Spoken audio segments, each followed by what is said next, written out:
عز سلامتنا كابوس فيديو ساتلايت تلفزيون إريسات يبصحكم كبرى سمعتنا نساعة تدالو زينا صعيب وقربي زينا زغروا لكم محمد إسماعيل حسنا مكتال مجمر أقل أريس زينا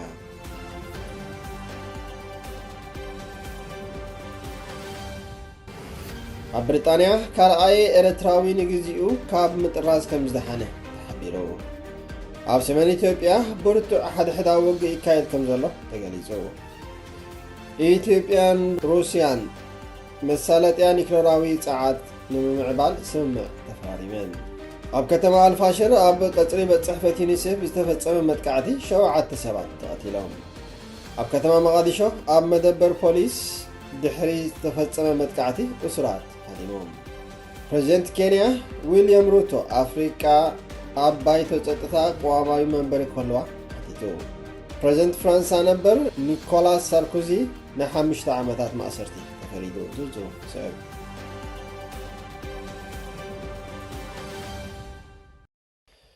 بريطانيا خلايا إرتراوي نجزيو كاب متراز كم زحنة تحبيرو ملو تحسو وكيل رسال ኣብ ብሪጣንያ ካልኣይ ኤርትራዊ ንግዚኡ ካብ ምጥራዝ ከም ዘድሓነ ተሓቢሩ ኣብ ዓባይ ብሪጣንያ ሓደ ኤርትራዊ ሓታት ዕቑባ ላለዋይ ቤት ፍርዲ ሃገርና ፈረንሳ ምምላስ ደው ዘብል ግዝያዊ ትእዛዝ ድሕሪ መውፅኡ ካብ ምስኳ ከም ዝድሓነ ቢቢሲ ሓቢሩ ላዕለዋይ ቤት ፍርዲ ብሪጣንያ ነቲ ኤርትራዊ ገዳይ ዘመናዊ ባርነት የኢሉን ዘቐረቦ መጎዝ ዝድግፍ መርትዖታት ክቐርብ እንተወሓደ 14 መዓልታት ሂቡ ኣሎ እቲ ጉዳይ ኣብ ትሕቲ እቲ ኣብ ወርሒ ሓምለ ዝተኣወጀ ሓደ ከኣቶ ሓደ ይወፅእ ዝብል ውጥን እዩ ዝረአ ዘሎ ኣብቲ ውዕል ብንኣሽቱ ጀልባ ገይሮም ናብ ዓባይ ብሪጣንያ ዝኣተውን ሕቲ ዕቑቦም ተቐባልነት ዘይረኸበን ስደተኛታት ክምለሱ ብሪጣንያን ፈረንሳን ከም ዝተሰማምዓ ይዝከር በዚ መሰረት ዓባይ ብሪጣንያ ከም ኣምሳያ ናይቲ ካብ ሃገራት ዝተመልሰ ሰብ ነቲ መትረብ ክሰግር ዘይፈተነ ቅብል ሕቶ ዘለዎ ሰብ ክትቀበል እያ ኣምሳያ ናይቶም ካብ ሃገራት ዝተጠረዙ ሰባት ከዓ 3 ኣባላታት ስድራ ቤት ካብ ፈረንሳ ተቐቢላ ኣላ ናብ ፈረንሳ ክምለስ ኣብ መስርዕ ዝፀንሐ ሓደ ኤርትራዊ ድማ እዩ ጉዳዩ ብቤት ፍርዲ ደው ኢሉ ዘሎ ቢቢሲ እዚ ኤርትራዊ ኣብ ትሕቲ እቲ መደብ ዝጥረዝ ዘሎ 5 ሰብ ምዃኑ ጠቒሱ ኣብ ቤት ፍርዲ ጉዳዩ ብዓወት እንተተረጋጊፁ ዕቑባ ናይ ምሕታት መሰል ሒዙ ኣብ ዓባይ ብሪጣንያ ክጸንሕ ክፍቀደሉ ምዃኑ ኣፍሊጡ ክሳብ ሕጂ ሓደ ህንዳዊ ሓደ ኤርትራዊ ሓደ ኢራናውን ሓደ ኣፍጋኒስታውን በቲ ሓድሽ ውጥን ተሰጊጎም ኣለዉ ቀዳማይ ሚኒስትር ሰር ኬር ስታርመር ነቲ ቤት ጽሕፈት ውሽጣዊ ጉዳያት ካብ ሰቓይ ሰባት ምኽሳብ ዝብሎ መርበባት ዘይሕጋዊ ምስጋር ሰባት ንምብትታኽ ይሰርሕ ከም ዘሎ ይገልጽ ኣፍኛ ቤት ጽሕፈት ውሽጣዊ ጉዳያት ብወገኑ እዚ ነቶም ኣሰጋገርቲ ጉጅለታት ብዘይሕጋዊ መንገዲ ናብ ብሪጣንያ ምእታው ዝፀውር ከም ዘይኮነ ዝገልጽ ንጹር መልእኽቲ ክብላ ነጺሩ ነተን በናኣሽቱ ጀላቡ ዝመፁ ምእሳርን ናብ ዝመፅዎ ምምላስን ክንቅፅልና ድማ ኢሉ እዚ ኣብ ደረጃ ፈተነ ዘሎ መደብ እዚ ካብ ፖለቲካውያን ተቃወምትን ተጣበቕቲ መሰላትን ነቐፌታ ኣጋጢሞ ኣሎ ጸሓፊ ውሽጣዊ ጉዳያት ብሪጣንያ ክሪስ ፊሊፕ ካብ ተቃዋሚ ሰልፊ እቲ መንግስቲ ምስ ፈረንሳ ዝገበሮ ስምምዕ ከምቲ መንግስቲ ቶሪ ኣቕሪቦ ዝነበረ ውጥን ናብ ሩዋንዳ ምምላስ ውፅኢታዊ ከም ዘይከውንን ስደተኛታት ካብ ምእታው ንምክልኻል ዝኾነ ይኹን ጽልዋ ከም ዘይህልዎን ገሊጹ ዛጊ ተራእዩ ዘሎ ቁፅሪ ተመለስቲ ዝረብሕ ከም ዘይኮነ ድማ ጠቒሱ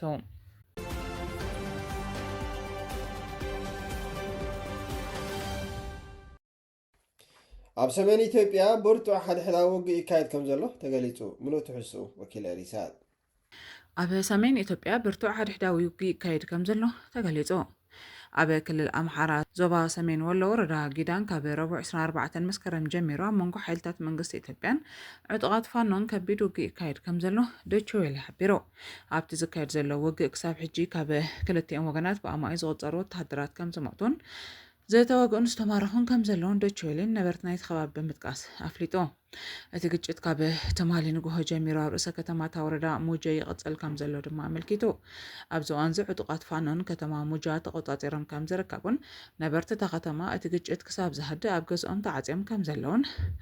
ሓደ ነባሪ ንዶይቼ ቬለ ዝሃቦ ሓበሬታ ኣነፂሩ ኣብቲ ከባቢ ብሰንኪ ዘሎ ተኣፋፊ ኩነታት ብናፃ ኣካል ዝተረጋገፀ ተወሳኺ ዝርዝር ኣይተረኽበን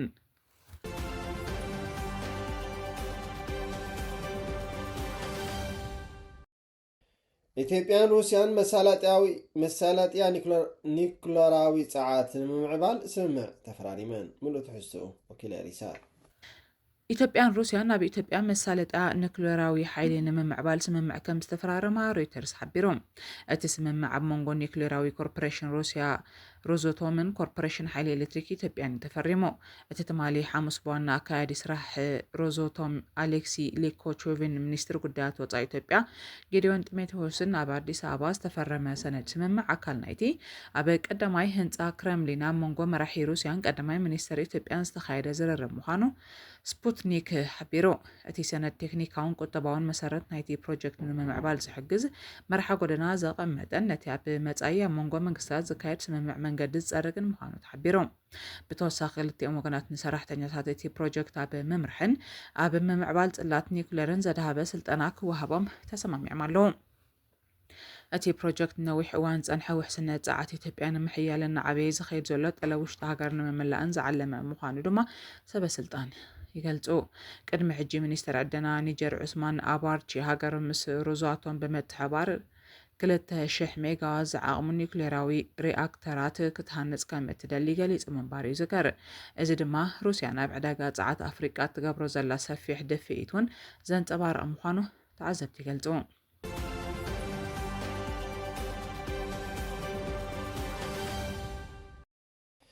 ኣብ ከተማ ኣልፋሽር ኣብ ቀጽሪ ቤት ጽሕፈት ዩኒሴፍ ዝተፈጸመ መጥቃዕቲ 7 ሰባት ተቐቲሎም ምሉእ ትሕዝቶኡ ወኪል ኤሪሳድ ኣብ ከተማ ኤልፋሸር ኣብ ቀጽሪ ቤት ጽሕፈት ዩኒሴፍ ዝተፈጸመ መጥቃዕቲ 7 ሰባት ተቐቲሎም። ኣብ ኤልፋሸር ርእሰ ከተማ ሰሜን ዳርፉር ኣብ ዝርከብ ከተማ ቀጽሪ ቤት ጽሕፈት ዩኒሴፍ ዝተፈጸመ መጥቃዕቲ ብውሕዱ 7 ሰላማውያን ሰባት ተመዛበልቲ ከም ዝተቐትሉ ነቲ ትካል ህጻናት ሕቡራት ሃገራት ብምጥቃስ ሱዳን ትሪቡን ሓቢሩ። ወኪል ዩኒሴፍ ኣብ ሱዳን ሽልዶኔት ኣብ ውሽጢ እቲ ቀጽሪ ዝርከብ ቀንዲ ህንጸት 24 መስከረም ብተደጋጋሚ መጥቃዕቲ ከም ዝተፈጸመ ብምግላጽ ብውሕዱ 7 ሰባት ከም ዝሞቱን ካልኦት ኣብ ዕቑባ ሓቲቶም ዝነበሩ ሰባት ከም ዝቆሰሉን ገሊጹ። እቲ ዝተፈጸመ መጥቃዕቲ ኣካል ናይቲ ኣብ ርእሰ ከተማ ክፍለ ሃገር ሰሜን ዳርፉር ኣብ ልዕሊ ሲቪላት ዝካየድ ዘሎ ተኸታታሊ ሓደጋታት ዘጉልሕ ምዃኑ ተገሊጹ። እቲ ደብዳብ ድሕርቲ ብ20 መስከረም ዘጋጠመ ፍጻመ ኮይኑ ዕጡቓት ውልቀ ሰባት ናብ ሓደ ቀጽሪ ብምእታው መሳርሒታትን መራኸቢታትን መካይንን ሰሚቶም እዮም። ዩኒሴፍ ካብ መጋቢት 2024 ጀሚሩ ነቲ ቀጽሪ ክቆጣጠሮ ከም ዘይከኣለ ዝገለጸ ኮይኑ እቲ ትካል ግን ነቲ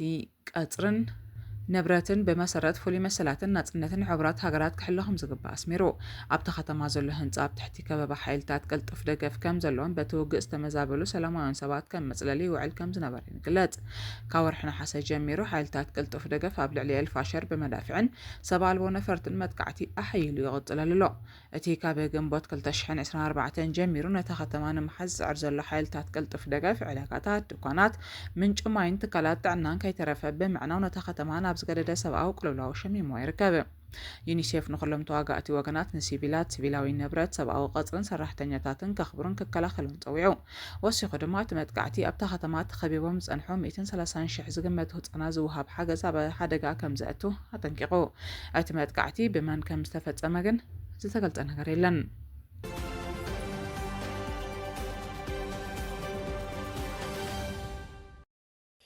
ኣብ ከተማ መቃዲሾ ኣብ መደበር ፖሊስ ብዝተፈጸመ መጥቃዕቲ እስራት ሃዲሞም ምሉእ ትሕዝቶኡ ወኪል ኤሪሳድ ኣብ ከተማ መቃዲሾ ኣብ መደበር ፖሊስ ድሕሪ ዝተፈጸመ መጥቃዕቲ እስራት ሃዲሞም። ኣብ መቃዲሾ ርእሰ ከተማ ሶማል ኣብ መደበር ፖሊስ ትማሊ ሐሙስ ድሕሪ ዝተፈጸመ መጥቃዕቲ ሓያሎ እስራት ከም ዝሃደሙ ናይ ሬድዮ ዳልሳን ብምጥቃስ መርበብ ሓበሬታ ኣወል ኣፍሪካ ሓቢሮም። ፖሊስ ሶማል ኣብ ዝሃቦ ጋዜጣዊ መግለጺ ኣቐዲሞም ኣብቲ ጣብያ ብብዝሒ ዝዓጠቑ ዕጡቓት ነቲ ኣብ መቃዲሾ ኣውራጃ ዋርታ ናባዳ ዝርከብ መደበር ፖሊስ ብምውራር ብዝፈጸምዋ አንደበታዊ መጥቃዕቲ ርኡይ ዕንወትን ጉድኣትን ከም ዝወረደ ኣመልኪቱ። ዋላ እኳ ቁንዕ ቁጽሪ ናይቶም ዝሃደሙ እስራት ተገልጸ ብኸበድቲ ገበና ዝተኣስሩ ከም ዝነበሩ ሰበስልጣን ፖሊስ ሃገር ይሕብሩ። እዚ ድማ ኣብዚ ዓመት ኣብ ርእሰ ከተማ ሃገር ካብ ዝተፈጸሙ ከበድቲ ጥሕሰታት ጸጥታ ሓደ ምዃኑ ይግለጽ ኣሎ። እዚ ፍጻመ መንግስቲ ፌደራል ካብ ኣኽረብቲ ጉጅለታትን ዕጡቓት ምልሻታትን ንዓሙቐ ዝኸይድ ዘሎ ፖለቲካዊ ምፍልላይን ዝመጽእ ስጋታትን ኣብ ዝቃለስሉ ዘሎ እዋን ዘጋጠመ ኮይኑ ብዛዕባ ጸጥታን ምሕደራን ሓድሽ ሰከፍታታት ኣበጊስሎም። ተንተንቲቶም ገበናት ካብ ማእሰርቲ ከም ልጥሙ ካሎም ጻዕርታት ኣኽበርቲ ሕጊ ከንቅፍን ህዝቢ ኣብ ትካላት ጸጥታ ዘለዎ እምነት ክሽርሽርን ከም ዝኽእል የጠንቅቑ። ኣኽበርቲ ሕጊ ነቶም ዘምለጡ ዳግማይ ንምሓዝ ሃድን ከም ጀመሩ ነቶም መጥቃዕቲ ዝፈጸሙ ሰባት ምስ ዝተወደቡ ገበነኛታት ወይ ዕጡቓት መርበባት ክህልዎም ዝኽእል ርክብ ይምርምሩ ከም ዘለውን ይግለጽ።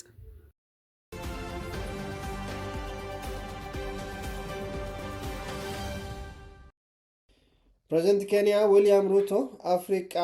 ኣብ ባይቶ ጸጥታ ቀዋማዊ መንበሪ ከለዋ ሓቲቱ ሙሉእ ትሕዝቱ ወኪል ሪሳት ፕሬዚደንት ኬንያ ዊልያም ሩቶ ኣፍሪቃ ባይቶ ጸጥታ ሕብራት ሃገራት ቋሚ መንበር ክህልዋ ከም ዝሓተተ ሬድዮ ኣይሓቢራ ሩቶ ብረቡዕ 24 መስከረም ኣብ ኒውዮርክ ኣብ ዝተኻየደ ሓፈሻዊ ጉባኤ ሕብራት ሃገራት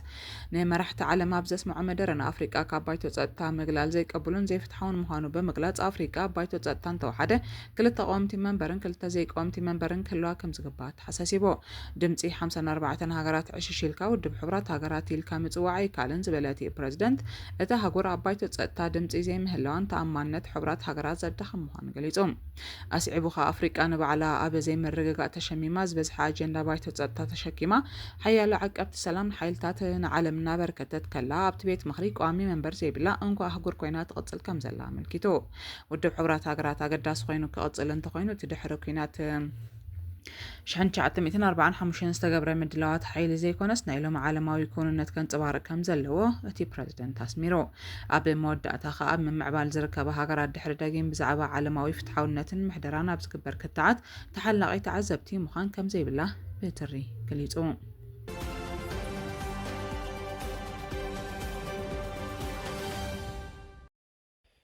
بريزيدنت فرنسا نبر نيكولاس ساركوزي نحمشت عمتات مأسرتي تفريدو ملؤ تحسو وكيل رسالة بريزيدنت فرنسا نبر نيكولاس ساركوزي نحمش عمتات مأسرتي تفريدو بريزيدنت فرنسا نبر نيكولاس ساركوزي منيستر وسط أو ودات أبزنا ور الأوان أبقوس قاس بريزيدنت أمريكا أزوع المليونات يورو كاب مراحل ليبيا نبر معمر القذافي كم استقبل بزقرب اللوكسي قبلن يخوينو سلاس ترغبة نحمش عمتات كأسر كم استفرده حبراوين معكنا زين حبيران نيكولاس أبقل تشحن حموش منيستر وسط أو ودات كوين أبزعي لوز نبر أوان ليبيا أبقوس قاس بريزيدنت أمريكا أزوع الفاينانس أو دقف كتقبر الله أمسايوخا نتا دبلوماسياوي تنزلها قاتيموز نبرت هاجر ليبيا بهجراوي مدرخ حجزا مس معمر القذافي كم استسمع معن ناتي بمسارات تسمع معزرة خباب بمليونات يورو قطر فاينانس أو حجز بزي حجاوي عجباب أبقوس قاسدي أبكل تشحن شو عتن استعوت له بريزيدنت أو مرج فرنسا كم زو علن خصاصي سانحهم نتقداك رئيس أن حبيت فردي كتما باريس لومي أبز وعلى مقابئة بريزيدنت نبر ساركوزي بز غرب ولا كسي قبلنا مخانو بمدمدام كسوس نحمش عمتات كأسر بينو يغنبر ود 7 عمت ساركوزي زخونه بدل كم زي فتسمه بمتقاس نتي كسي بوليتيكا ودرخيت لازلو أي قبل نتيقوا نيكولاس أبكل تشحين شو عتن كسابكل تشحين 10 تغلطان بريزيدنت فرنسا بمخانة هاجر كم زي مرحا سيزكاريو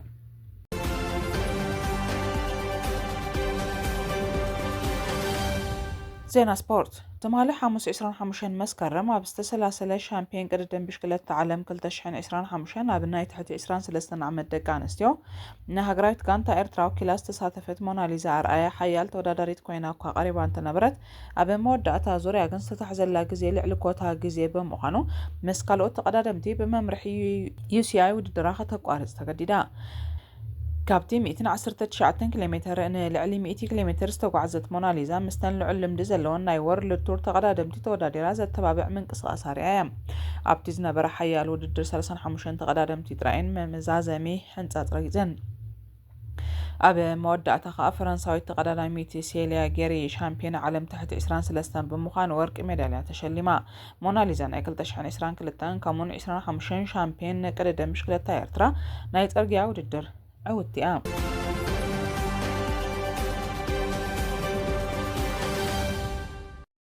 بريزيدنت أمريكا دونالد ترامب وحسات كاب زي كونا كتماتات قدمات وانجا عالمنا بكالوت كتماتات كغيرو خمس خيلوها تنقيقوم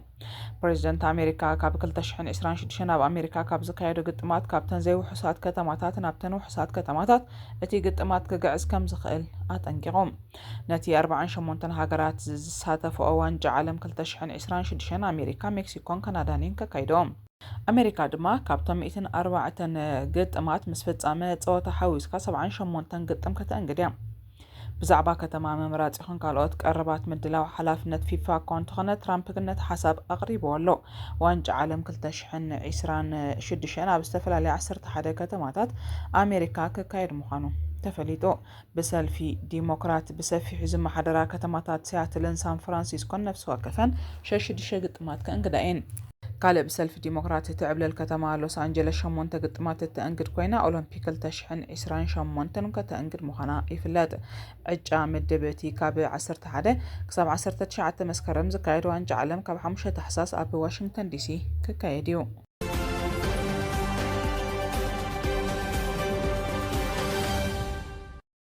እንግሊዛዊት ክለብ ሊቨርፑል ንወዲ 17 ዓመት ንሪዮ ንጉማሃ ፕሮፌሽናል ውዕል ኣፈሪማቶ። ኣብዚ ናይ ውድድር ዓመት ኣብ ኩሉ ውድድራት 4 ፀወታ ከካይድ ዕድል ረኺቡ ዘሎ ሪዮ ንጉማሃ ሊቨርፑል ንክንደይ ዓመት ከም ዘፈረመቶ ኳዕላው እንተዘይገበረት ንንውሕ ዝበለ ዓመታት ከም እትደልዮ ግን ቢቢሲ ሓቢሩ። ሪዮ ገና ወዲ 15 ዓመትን 135 መዓልትታት ኮይኑ ኣብ ኤፍኤ ካፕ ኣንጻር ኣክሪንግቶን ምስላፍ ምጅማሩ ይፍለጥ። ዝሓለፈ ወርሒ ሊቨርፑል ኣብ ልዕሊ ኒውካስትል ኣብ ፕሪምየር ሊግ ኣብ ዝተዓወተትሉ ኣብ መበል 100 ደቂቕ ሸቶ ብምምዝጋብ ከዓ ታሪክ ሰሪሖም። ሪዮ ኣብ ሻምፒየንስ ሊግ ኣንጻር ኣትሌቲኮ ማድሪድ ተሰሊፉ እዩ። ንሃገራዊት ጋንታ እንግሊዝ ትሕቲ 19 ዓመት ተሰሊፉ ተፃዊቱ እዩ። ተስፋ ኣጥቃዒ ሪዮ ኣብ ወርሒ መስከረም 2024 ካብ ኣካዳሚ ክለብ ቸልሲ ናብ ሊቨርፑል ተሰጋጊሩ።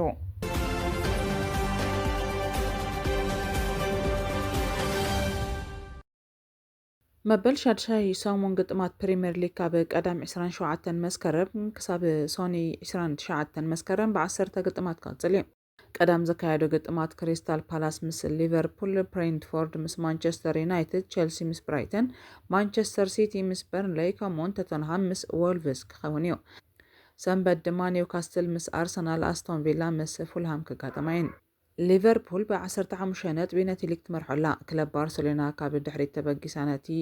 ነታ ሳንቲ ካርዞላ ዝወነነ ክለብ ኦቪዲዮ ብምስዓር ምስ ሪያል ማድሪድ ዘለዋ ነጥቢ ኣፈላላይ ኣብ 2 ተፅቢባቶም።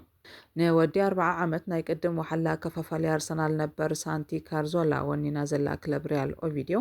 ብጌጋ ሓላው ልዳጅ ጆአን ጋርሺያ ኣልቤርቶ ሬይና ዘመዝገባ ሸቶ 1-0 ክትመርሕ ጀሚራ እኳ እንተነበረት ባርሴሎና ብሸቶታት ኤሪክ ጋርሺያ፣ ሌዋንዶውስኪን ኣሩጆን 3-1 ተዓዊታ ብ16 ነጥቢ ብምሉእ 18 ነጥቢ ትመርሕ ዘላ ሪያል ማድሪድ ተፀጊዓታ። ሳንቲ ካርዞላ ወዲ 40 ዓመት ኮይኑ ንፈለማ ግዜ ብቀዋምነት ኣብ ላሊጋ እስጳኛ 2025-26 ተሰሊፉ ናይቲ ፀወታ ድማ ጎብለል ተባሂሉ። ካርዞላ ንዝዓበየላ ክለብ ኦቪዲዮ ካብ 2001 ክሳብ 3 ድሕሪ ምፅዋቱ ኣብ 2003 ብሰንኪ ሕፅረት ፋይናንስ ገዲፉ ወፂኡ። ድሕሪ 20 ዓመት ኣብ 2023 ኣብ ካልኣይ ዲቪዥን እናሃለወ ተፀንቢሯን ኣብ ላሊጋ ክዲብ ልዑል ኣበርክቶ ገይሩ።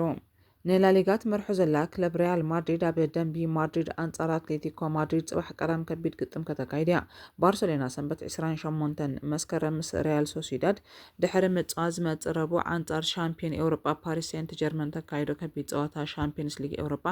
ይጽበይ ኣሎ። ኩራ ሰማዕትና ሎሚ ተዳለወ ዜና ብዝተዛዚሙሎም ዝሰረፉ መደባትና ንሓድገኩም ክሳብ ዝመጽእ ሰላም ጠጥዑ ንኽሉና ሰላም